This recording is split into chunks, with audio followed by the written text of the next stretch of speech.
Hoy hablamos de una guitarra que hizo himnos inmortales y que ha alcanzado el estatus de icono cultural. En otras palabras, una guitarra que realmente hizo historia. Un instrumento icónico en muchos sentidos. Visualmente, fue la primera guitarra pintada con imágenes en el rock and roll. Cambió radicalmente el concepto de instrumento a objeto artístico.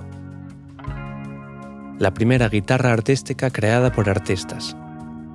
Culturalmente, es uno de los principales iconos culturales de una época. Una de las primeras encarnaciones de la psicodelia y una de sus realizaciones más sorprendentes. Evoca los años más mágicos de mediados finales de los 60, con su inocente cultura del amor y las drogas, y el primer supergrupo, Cream. Sónicamente, es el punto cero de un sonido que no existía anteriormente, el epicentro de uno de los sonidos de guitarras más buscados de todos los tiempos, su característico tono de mujer. Allá por los años 60 del siglo pasado, el joven guitarrista de blues Eric Clapton había visto el trabajo de la pareja de artistas psicodélicos holandeses que se llamaban a sí mismos The Fool. Habían pintado el exterior de la tienda Apple de los Beatles en Londres. Decoraron guitarras y pianos para ellos y diseñaron ropa y portadas de álbumes para bandas importantes como Procol Harum, The Hollies y The Move. En 1967, Clapton entregó a la pareja su recién comprada SG Standard roja de 1964. Probablemente la compró para sustituir a su Les Paul de la época Blues Breakers, que había sido robada. Los dos artistas hippies holandeses, Simon Postuma y Marieke Koger, pintaron rápidamente su imagen de estilo años 60 con pintura al óleo sobre toda la guitarra. Incluso la parte posterior del mástil y el diapasón. Clapton también modificó su SG quitando el trémolo de serie y cambiando las clavijas Cluson por Grovers. El tema del diseño de la SG es el bien contra el mal, el cielo contra el infierno, y el poder de la música en el universo para elevarse por encima de todo como una fuerza del bien.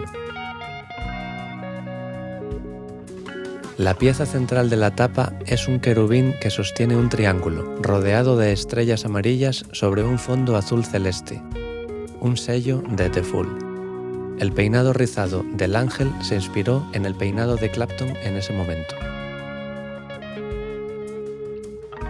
Las llamas salen de la parte inferior de la guitarra, la pelea de agudos con los controles de volumen y tono, y el punto bajo tiene arcos de colores del arco iris.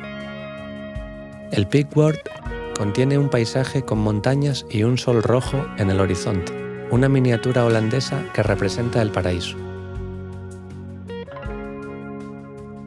En la parte posterior, los círculos concéntricos de colores están rodeados por ondas de colores. También existen imágenes de la guitarra con el diapasón pintado, aunque Clapton eliminó rápidamente esta pintura ya que interfería con su interpretación al tocar. La guitarra de Clapton es una reliquia clave de la moda psicodélica y la moda del diseño que floreció desde mediados hasta finales de la década de 1960. El estilo característico de The Fool presentaba creaciones muy coloridas que a menudo se basaban en la cultura espiritual india, entre otras influencias. Esta tendencia ganó rápidamente reconocimiento internacional, principalmente gracias a su adopción por bandas populares como The Beatles, Donovan, The Rolling Stones, Cream, The Jimi Hendrix Experience y Procol Harum.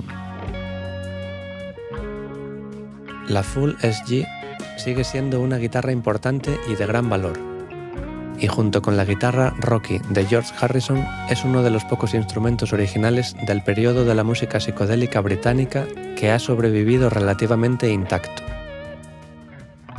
Es difícil creer que esta Gibson estándar cubierta de pintura fuese el instrumento principal para el guitarrista de Cream durante los siguientes 2 años, probablemente su pico creativo.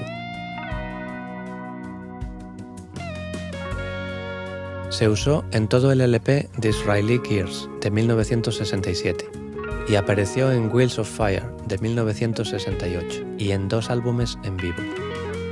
Mientras tanto, el público afirmaba haber visto escamas de pintura caer del mástil durante los solos de Clapton. The Fool es una parte esencial de lo que Clapton llamó el tono de mujer, un sonido dulce, más parecido a la voz humana que a la guitarra. Clapton demostró el tono de la mujer o woman tone en una entrevista grabada en vídeo en 1968, incluida en la película de la BBC de sus últimos conciertos de despedida en el Royal Albert Hall. Utilizando The Fool SG y un amplificador Marshall, dijo que se logra bajando el tono y subiendo el volumen al máximo, y se ejemplifica en la apertura y el solo de guitarra de Sunshine of Your Love. Finalmente, Clapton dejó la guitarra en manos de su amigo George Harrison, que se la entregó a Jackie Lomax y siguió su camino hasta Todd Rundgren. The Fool se convirtió en su principal instrumento en la década de 1970. Según qué fuente, Rundgren pagó $500 por la guitarra, se la regaló o simplemente la retuvo después de que Lomax no regresara para recuperarla y se le hicieron varias reparaciones. Mandó a hacer retoques de pintura y se reemplazó una parte del mástil y el clavijero. Rundgren vendió la guitarra en el año 2000 en una subasta por menos de $150.000 para pagar una deuda tributaria, donando el 10% al Clapton's Crossroads Center. The Fool fue revendida a un coleccionista privado unos años más tarde, por alrededor de $500.000. Podéis escuchar el instrumento en acción a lo largo del segundo álbum de Cream, Disraeli Gears, en los exitosos sencillos Sunshine of Your Love y Strange Brew. Esta fue la grabación revolucionaria de Cream, alcanzando el número 4 en las listas de los Estados Unidos. Si os ha gustado este vídeo, por favor no dudéis en suscribiros al canal, dejar un like y un comentario. También os dejo enlazados algunos vídeos sobre historias de guitarras que podrían ser de vuestro interés. Un saludo y hasta la próxima.